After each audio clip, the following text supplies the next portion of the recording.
या शोभायात्रेमध्ये उपमुख्यमंत्री देवेंद्र फडणवीस यांनी ढोल वाजवलाय, पाहूयात।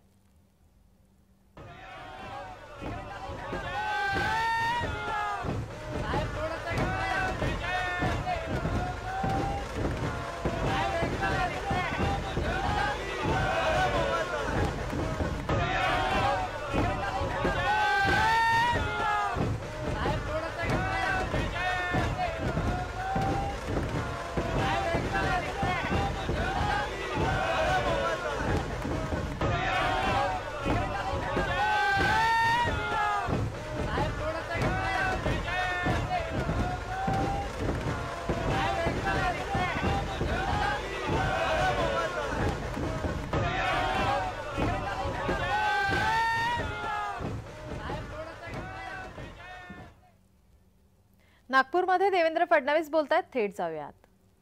आणि महाराष्ट्रामध्ये विजयाची नवीन गुढी ही येत्या काळामध्ये आपण उभारणार आहोत आणि त्याकरता तुमचा सर्वांचा आशीर्वाद हा प्राप्त होणार आहे।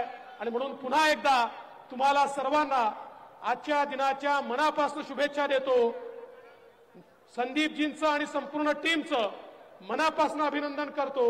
आणि जे लोक या ठिकाणी हा जो काही सोहळा आहे हा भव्य करण्याकरता प्रयत्न करतात, अशा सगळ्यांचं अभिनंदन करून मी माझे 2 शब्द संपवतो। धन्यवाद।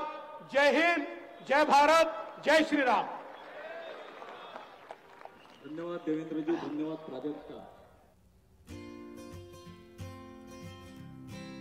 नागपूरमध्ये देवेंद्र फडणवीस शोभायात्रेमध्ये सहभागी झाले आहेत। यावेळी त्यांनी ढोल वाजवलाय।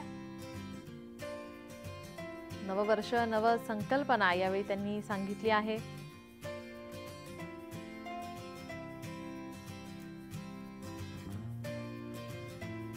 आपण दुसरी दृश्य पाहतो। या ठिकाणी अभिनेत्री प्राजक्ता माळी या ठिकाणी या शोभायात्रेमध्ये सहभागी झाल्या आहेत।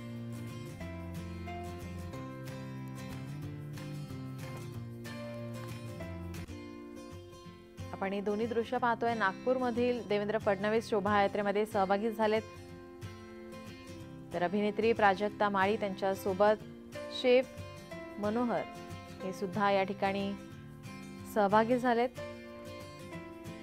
एक वेगळाच उत्साह, आनंद आपण सर्वच ठिकाणी पाहतोय। फडणवीसांनी ढोल वादनाचा आनंद लुटलाय।